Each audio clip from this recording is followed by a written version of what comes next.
1991 жыл 1 желтоқсан Қазақстан Республикасының тұңғыш президенті болып Нұрсұлтан Әбішұлы Назарбаев сайланды.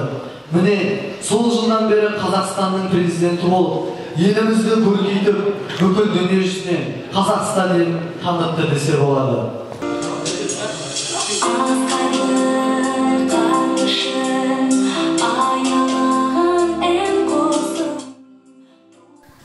30 қарашада Саламат Мұқашев атындағы Атырау политехникалық колледжінде Қазақстанның тұңғыш президенті атты үлкен шара қойылды.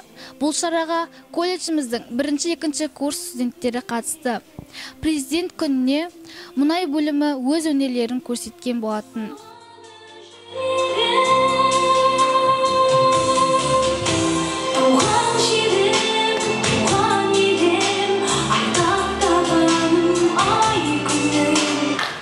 Сұлтан басшы елбегенге, ежелден қамқор болған тілегенге, жаңартып ата салтын елін ойлап, өмірді жалғастырды кежелгенге, күн нұрынан төгілген, жарық сәуле өрілген, ел басшысы Нұрсұлтан халқын ашын берілген. Шараны әнұранмен ашып, ортаға қазақтың көк туы кіргізілді. Осылайша шара басталып, патриоттық ән орындалып, қазақ биі биленді. Бүгінгі тұңғыш президент күніне арналған елбасы еңселі елорда атты ашық тәрбие сағатымызға қош келдіңіздер. Оябы 15 топ жетекшісі Досырханова Ләззат Бітімқызы тәрбие сағатын қойды.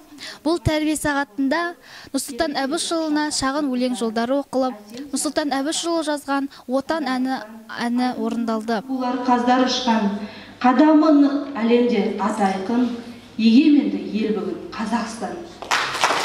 Нұрсұлтан бар деп бұрынға сенің шомылғандай болып жүрем мен. Бейнеңді көрсем беймезгіл кезде қабағында шамын түңерген. Сүйеміз сізді, санамыз сөніп қалмай тұрғанда сүйеміз. Алланың бір өзі сеніп жіберген өкілісің.